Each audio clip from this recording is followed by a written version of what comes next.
L'histoire de la psychologie expérimentale révèle les racines profondes de cette discipline scientifique.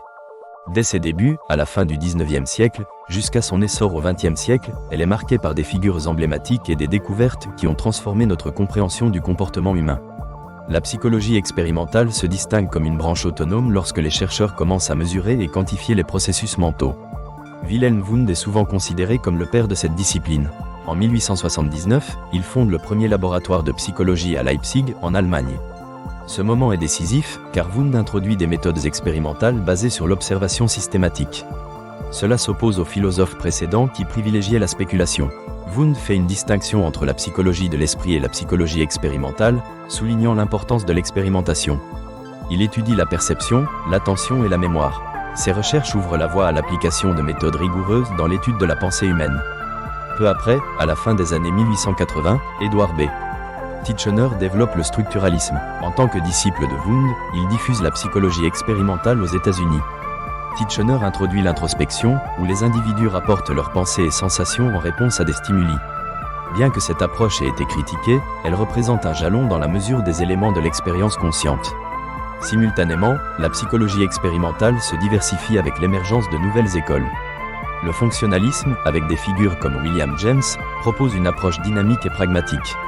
Contrairement au structuralisme, qui se concentre sur les éléments de la conscience, le fonctionnalisme examine les fonctions et l'adaptabilité des processus mentaux.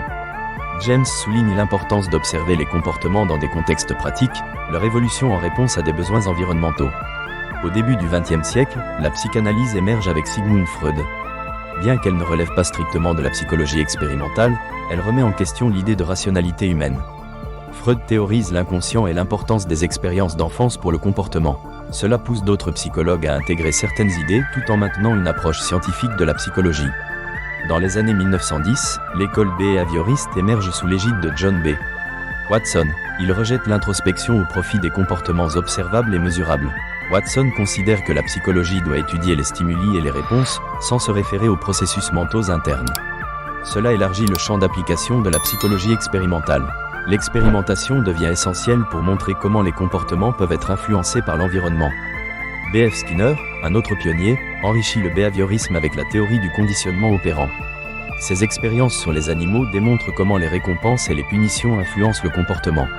Ces travaux étendent l'analyse du comportement humain à des stimuli extérieurs, offrant de nouvelles dimensions à la psychologie expérimentale. Parallèlement, la psychologie gestaliste remet en question le réductionnisme. Des psychologues comme Max Wertheimer et Wolfgang Köhler soutiennent que l'esprit humain perçoit le monde dans son ensemble. Ils se concentrent sur la perception, la mémoire et la cognition, défendant ainsi une approche holistique. Avec les guerres mondiales, les concepts psychologiques se déploient dans des domaines pratiques.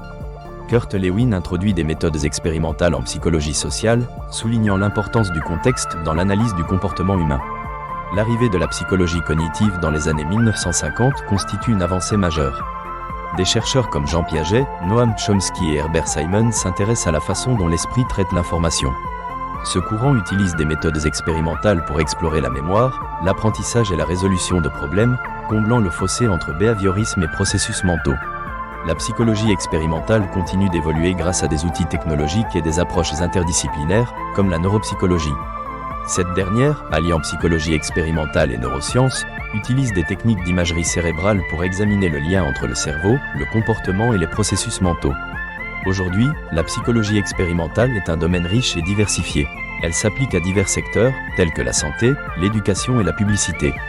Les pionniers comme Wundt, Titchener, James, Watson, Skinner et Lewin ont ouvert la voie à des perspectives qui influencent notre compréhension des complexités de l'esprit humain.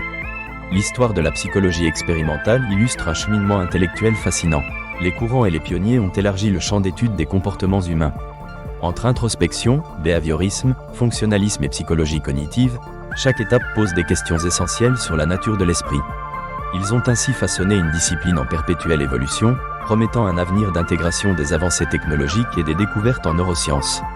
La poursuite du dialogue entre disciplines demeure cruciale pour affiner notre compréhension de la condition humaine.